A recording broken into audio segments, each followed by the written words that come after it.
know what I was doing? Real sidebar, man. On my birthday, man, I was going through Jay-Z's catalog, and I was playing some of my favorite Jay-Z songs. And Heart of the City.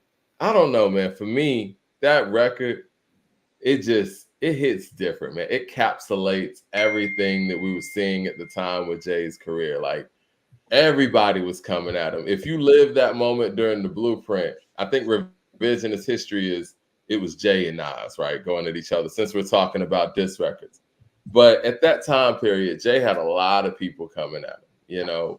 Prodigy. He had what was his name? J.L. Felony. It was a whole lot of individuals, man. But when he was like, my nigga Big predicted the shit exactly. More money, more problems. Gotta move carefully. Because niggas hate when you getting money like athletes. Youngins ice grilling me. No, you're not feeling me? Fine, cost you nothing. Pay me no mind. Look, I'm on my grind, cousin. Ain't got time for fronting. Sensitive thugs, y'all all need hugs. Damn, little man. Why you trying to do me? Records 2 mil, I'm just trying to do 3. Get a couple chicks, get them to try to do E. Hopefully they'll menage for I reach my garage. I don't want much. Fuck, I drove every car. I mean, it's like, bro, like I get it, man. In the last verse, man, it's like, hey, I wait for more bullshit. You knew me before records. Never disrespected me. Now that I'm successful, you pull this shit, nigga. I step to your balls, man. Let's end the speculation. I'm talking to all y'all. Male shouldn't be jealous. That's a female trait. What you mad because you push dimes and he sell weight? You don't know my expenses. I gotta buy bigger plates and more baggy. Why you all aggy? Nigga, respect the game. That should be it. What you eat gonna make me shit, nigga. Where's the love? I'm like, yo. Real as shit. I felt that, man. I felt that. Hey. And let me be clear real quick. I'm gonna get off the J, but I feel you. But I'm gonna be clear real quick. I don't know anybody from Rock Nation, so I will not front. The person I got this information from, I don't think he know anybody from Rock Nation. I could be wrong, but I had a message earlier, and it wasn't even about Jay. It was about producers. And the person I was talking to, he's a friend of mine. He's a rapper, and he was like, "Yeah, I'm getting beats. I got beats from this guy. I got beats from this guy. I think I could work things out for this guy. This one guy, though, I'm not going to be able to work with him because he's busy. He's real busy." And I'm like, "Busy doing what?" He's busy working on a project with Hove. So but again, I don't know. And again, we were talking about producers. It was a side comment, but. Hopefully, man, conversational Jay is, I mean, to me, is him at its best. And a lot of the records that I found myself playing were conversational Jay-Z records. But that was one of those where I feel like the worlds collided with Kanye's soulfulness and Kanye's introspective nature with Jay-Z's conversational flow. And to me, it's one of Jay's stronger songs. It's hard for me to say that it's a top 3. It's one of my top 3 favorite personally. I can't go out on the record and say it's better than a song like The Evils or anything, but I would probably put it on my personal list over The Evils because I felt, Heart of the City like that. And then the hook, it just goes right into everything that he was talking about on the record. And what Jay's really great at is letting you know where he's at that time. A young dude came to me and was like, he hadn't gotten into Jay-Z's catalog like that, but he hears that he's one of the greatest.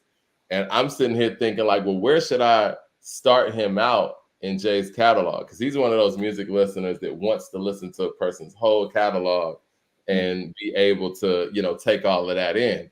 And I would say you started Reasonable Doubt, but Reasonable Doubt's very dense lyrically. You might not totally understand everything that's going on Reasonable Doubt like that if you don't have something that kind of preps you for Reasonable Doubt. Because there's a reason why, other than them being independent, the Reasonable Doubt was kind of slept on from its initial release because it doesn't grab you like that until you have something else that grabs you. So saying all that to say, I was thinking, maybe I should tell them to listen to the Blueprint first. Because I think the Blueprint kind of gives you insight on who the man is in a very palatable way. You know what I mean? What do you think about that? No, you should. You should give them a Blueprint. Reasonable Doubt, great album, but I think you got to live first and then listen to Reasonable Doubt. And when I live, I mean live. You gotta be a traveler, go around the world, be someone that's experienced, have some kind of have a wealth of experience in your life, and then listen to Reasonable Doubt so you could kind of relate. If you can't, because Reasonable Doubt, again, that wasn't supposed to be an industry thing. Reasonable Doubt is for Jay-Z's homies in the street. That's what the album was supposed to be. Jay was still in the street, and he only wanted to make one album. So that's not the album for the public. It just so happened that that's what we got. Conversational. Rhymes said he's back. Shout out to you, bro. Yeah, go ahead, Leroy. My bad. Conversational flow. I think Joe Budden got a dope conversational flow too that was never really put up like that. But Makings of a Murderer is not on this list either. And he really went at Drake. He really got at him on that. So we can touch bases on everything. But yeah, we'll get to the list in 1 second too. But I do want to kind of get that order together. It's like, should you listen to Reasonable Doubt second, or I wouldn't even mess with Reasonable Doubt. I mean, they're gonna, because anybody who you tell about Jay-Z, they're gonna go listen to Reasonable Doubt anyway, whether you tell them to or not. So they're gonna listen to it. But I think they should go Volume 1. I think they should Blueprint.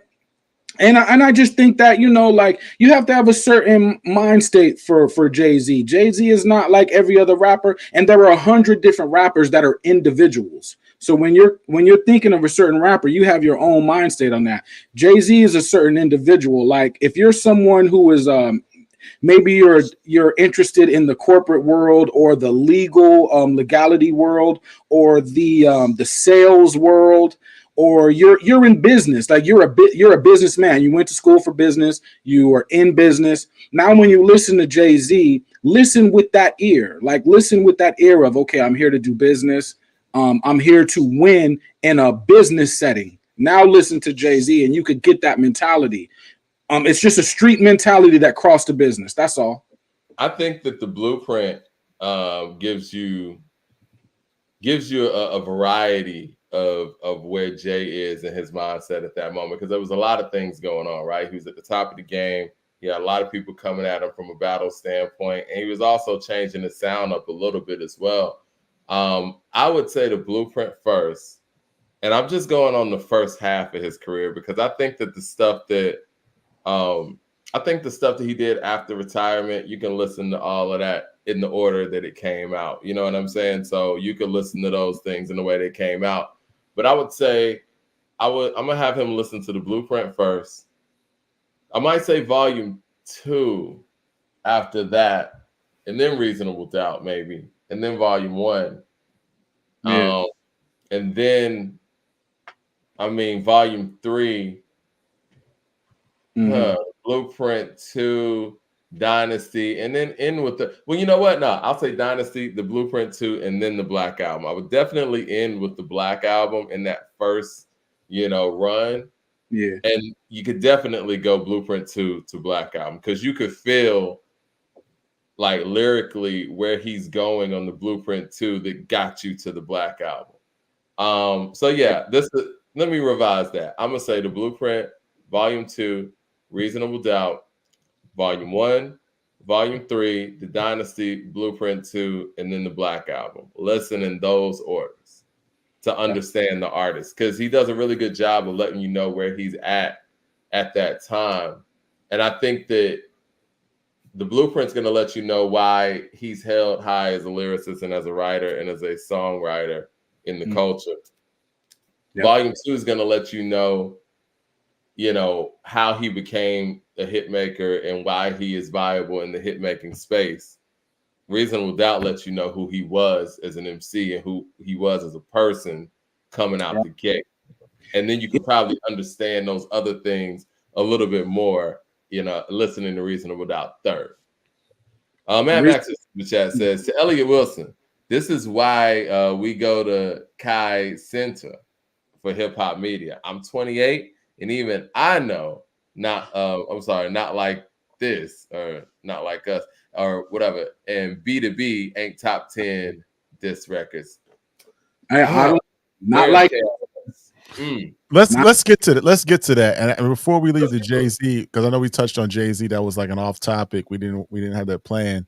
Tomorrow night we are doing the Jay-Z versus Nas guest appearances, right? Their best guest versus. Yeah. And that show, it's gonna be at 7:00 tomorrow. Jay-Z, Nas, their 10 best guest appearances of all time. So check that out. There's some surprises, some things that we left off. I'll give you a little hint. We left off God Did. That did not make the list, but there'll be 10. And then the number one Nas guest appearance, we already know what it is. Y'all probably can already guess what it is. You know what I'm saying? But it is what it is. But there's some surprises. We didn't use any Beyonce joints. We didn't use any no Beyonce joints.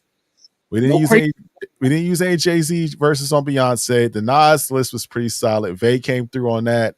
I had the J list. So tomorrow at 7:00, Jay-Z, Nas, the best 10 guest appearances of all time. So I would love, after we get done with the diss record stuff, I would love to hear Leroy's top Jay-Z and Beyonce collaboration. They got a whole album, but they got 10. I mean, I didn't say top 10. It's just top. You know what I mean? Like, how do you rank his featured verses on her records? I would like to hear that from Leroy, you know. Awesome. Because I know he's going to be super biased already, and I think that he doesn't really put his best foot forward lyrically when he's on tracks with her, in my personal opinion.